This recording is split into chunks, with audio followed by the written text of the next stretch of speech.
every 5 years with the department.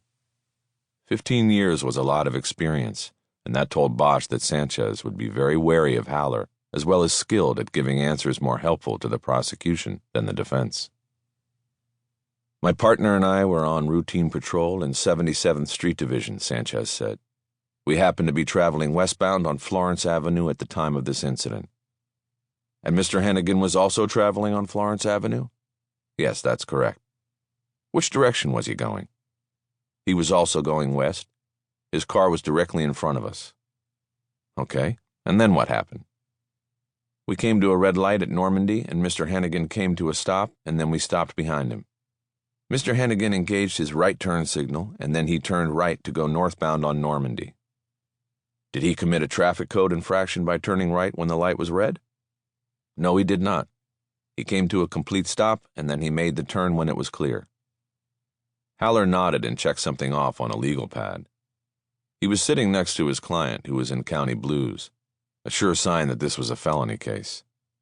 Bosch guessed it was a drug case, and that Haller was trying to suppress whatever was found in his client's car by claiming it was a bad stop. Haller was questioning the witness from his seat at the defense table. Without a jury, the judge was not requiring the formality of standing when addressing a witness. You made the turn as well, following Mr. Hennigan's car, correct? He asked. That is correct, Sanchez said. At what point did you decide to conduct a traffic stop on Mr. Hennigan's vehicle? It was right away. We lit him up, and he pulled over. Then what happened? The minute he stopped the car, the passenger door opened and the passenger bolted. He ran. Yes, sir. Where did he go?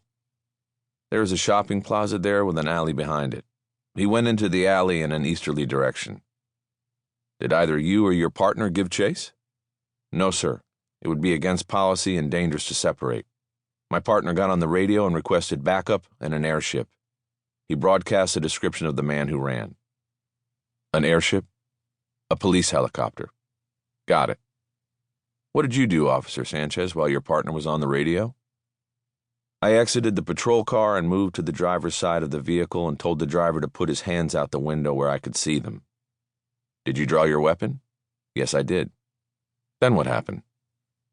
I ordered the driver, Mr. Hennigan, to step out of the vehicle and lie down on the ground. He complied, and then I handcuffed him. Did you tell him why he was under arrest? At that time, he was not under arrest. He was handcuffed face down on the street, but you are saying he was not under arrest? We didn't know what we had, and my concern was for the safety of myself and my partner. We'd had a passenger bolt from the car, so we were suspicious about what was going on here. So the man bolting from the car was what set all of this in motion? Yes, sir. Haller flipped some pages on his yellow pad to look at notes, and then checked something on the screen of his laptop, which was open on the defense table. His client had his head tilted down, and from behind it looked as though he might be asleep. The judge, who had been slumped so low in his seat that Bosch had only been able to see the top of his gray head, cleared his throat and leaned forward, revealing himself to the courtroom.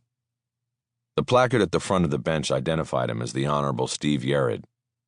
Bosch didn't recognize him, or his name, which didn't mean a whole lot since the building housed more than 50 courtrooms and judges. Nothing further, Mr. Haller? He asked. I'm sorry, Your Honor, Haller said. Just checking some notes. Let's keep this moving. Yes, Your Honor. Haller apparently found what he was looking for and was ready to proceed. How long did you leave Mr. Hennigan handcuffed on the street, Officer Sanchez?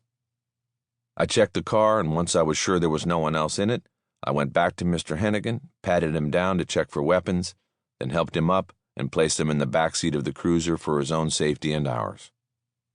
Why was his safety in question?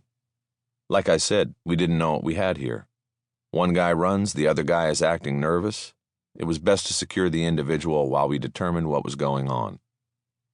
When did you first notice that Mr. Hennigan was acting nervous, as you say? Right away, when I told him to put his hands out the window. You were pointing a gun at him when you gave that order, weren't you? Yes. Okay, so you have Hennigan in the back seat of your car. Did you ask him if you could search his car? I did, and he said no. So what did you do after he said no? I went on